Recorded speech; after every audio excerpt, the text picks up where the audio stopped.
برادران ملت اسلامی السلام علیکم ورحمۃ اللہ وبرکاتہ۔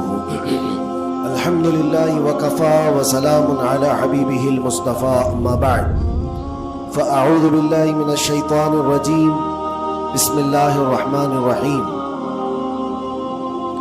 واما بنعمت ربک فحدث صدق اللہ مولانا العظیم۔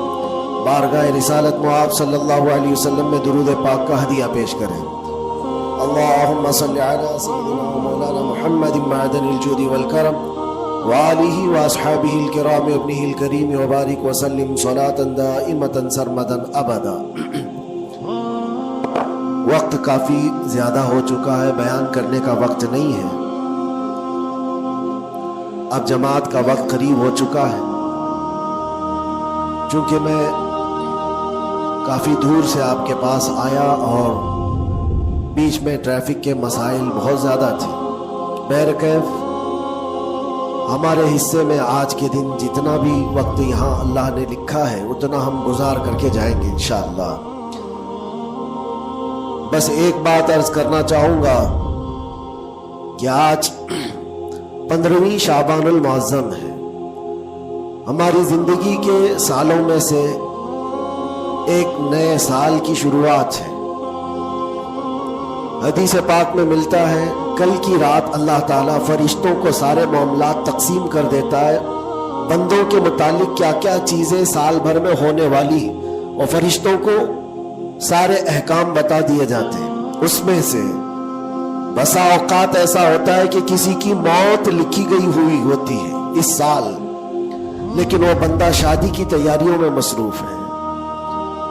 کسی کے 2 مہینے 3 مہینے کے بعد زندگی کے خاتمے کا عنوان لکھا گیا ہوگا، لیکن وہ اپنے بزنس پلان کر رہا ہوگا، وہ سفر کی تیاریاں کر رہا ہوگا۔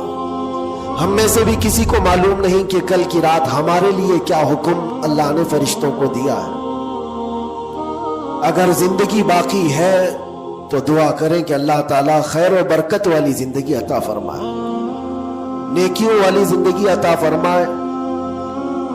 اور ایک اہم بات جو آج سب جگہ گردش کر رہی ہوتی ہے، سرکولر ہوتی ہے، وہ یہ ہے کہ ہر بندہ اپنے اپنی غلطیوں کی معافی دوسرے سے مانگ رہا ہوتا ہے۔ اور یہ اس لیے بھی ہے کہ سب نے شاید یہ حدیث سنی ہوگی کہ ان بڑی راتوں میں اللہ تبارک و تعالی سارے بڑے گناہوں کو معاف کر دیتا ہے، لیکن چند لوگ ایسے ہیں جو ان راتوں میں بھی معاف نہیں ہوتے۔ ان میں سے ایک بندہ وہ ہے جو لوگوں کے تعلق کو ختم کرتا ہے، قطع تعلق کرنے والا۔ بھائیوں میں نفرت ہے، بھائی اور بہن میں نفرت ہے، باپ اور بیٹے میں نفرت ہے، رشتہ داریوں کو توڑا ہوا آدمی، اس کے لیے بھی کہا گیا اس رات میں اس کی بھی بخشش نہیں ہے۔ اور دوسری چیز یہ ہے کہ جو ہم گناہ کرتے ہیں اس کی 2 قسمیں ہیں، 2 قسم کے گناہ ہیں۔ کچھ گناہ وہ ہیں جن کا تعلق صرف اللہ سے ہے، اللہ جب چاہے معاف فرمائے۔ شراب پیا، زنا کیا، غلط کاریاں کیا، جھوٹ بولا ہے، یہ سارے گناہ وہ ہیں جس کی معافی اللہ سے ڈائریکٹ کی لی جائے گی۔ اس کو کہتے ہیں حقوق اللہ۔ اللہ تعالیٰ کریم ہے، اکرم الاکرمین ہے، جب چاہے اپنے بندوں کو معاف فرما دے۔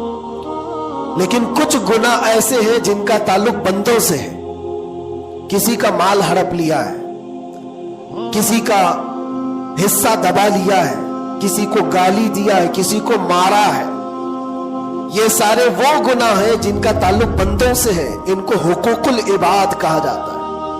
اور یہ گناہ زیادہ ڈینجر ہے، حقوق اللہ سے زیادہ ڈینجر حقوق العباد ہے، کیونکہ حدیث پاک میں ہے اللہ سے متعلق جو گناہ ہے وہ رب تعالیٰ جب چاہے معاف فرمائے گا، لیکن جو بندوں سے ریلیٹڈ ہے اللہ فرماتا ہے جب تک بندہ بندے کو معاف نہیں کرتا اللہ نہیں معاف فرمائے گا، اللہ معاف نہیں فرمائے گا۔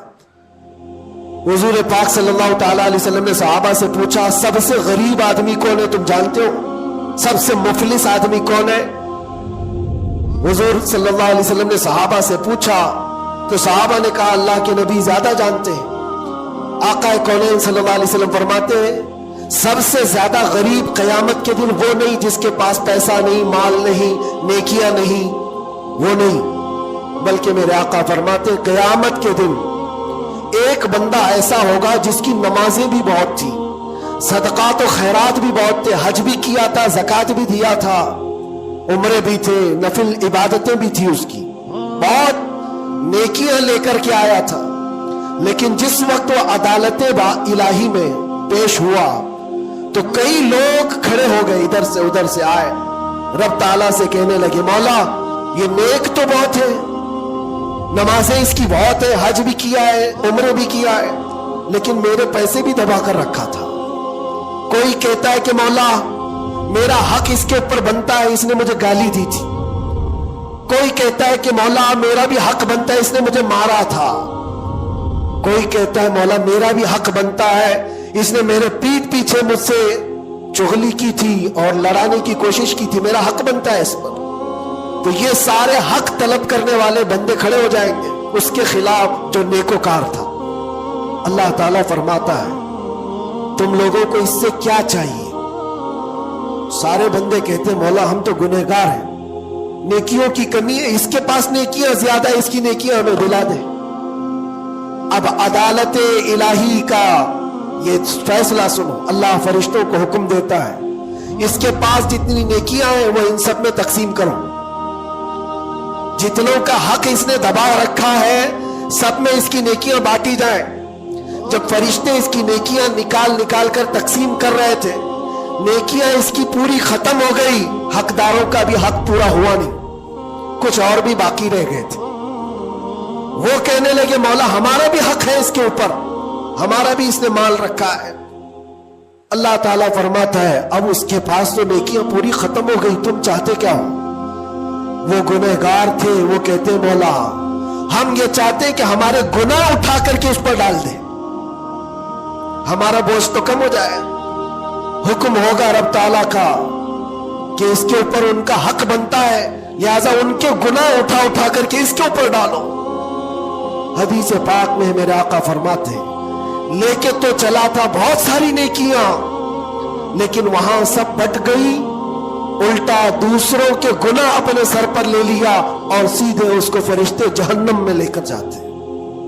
یہ قیامت کے دن کا سب سے مفلس آدمی ہے، سب سے غریب۔ اسی لیے اے لوگوں حقوق العباد میں کبھی گرفتار مت ہونا، دنیا میں کسی کا حق دبا کر مت رکھنا۔ کسی کو اگر تم نے اپنی زبان سے ایذا دیا ہے، تکلیف دی ہے، یا ہاتھ سے دیا ہے، یا کسی بھی طرح سے دیا ہے، تو قیامت کے دن اس کا حق لیا جائے گا، تمہیں اس کا حق دینا پڑے گا۔ اسی لیے شب برات آتی ہے تو سب لوگ ایک دوسرے سے معافی بھی مانگ لیتے۔ بندوں سے اگر تمہارا حق ہے تو بندوں سے معافی مانگ لو، اگر بندہ معاف کر دیا دنیا میں تو اللہ بھی معاف فرمائے، اللہ معاف فرمائے گا۔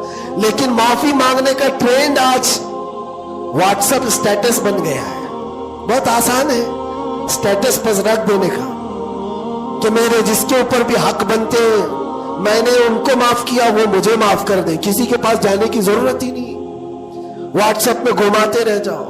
کیا اسی کو معافی مانگنا کہتے ہیں؟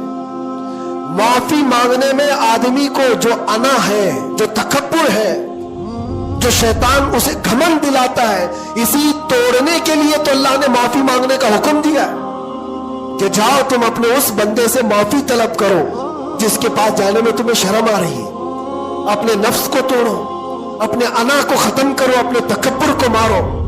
تمہاری بہن کا کوئی حق باقی تھا تو تم اگر یہ سوچتے ہو اس کے پاس کیسے جاؤں، وہ تو چھوٹی ہے، میں اتنا بڑا ہو گیا ہوں، کیا بہن سے بھی معافی مانگوں گا، میں چھوٹا ہو جاؤں گا؟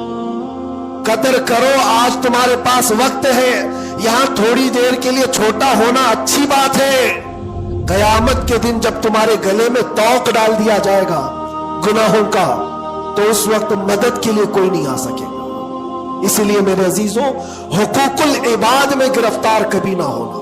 اللہ کے نبی صلی اللہ علیہ وسلم کے پاس ایک جنازہ آیا، حضور صلی اللہ علیہ وسلم جب جنازہ پڑھاتے تھے تو پہلے پوچھتے تھے اس پر کسی کا حق باقی ہے، کسی کا اس پر کوئی لینا دینا باقی ہے؟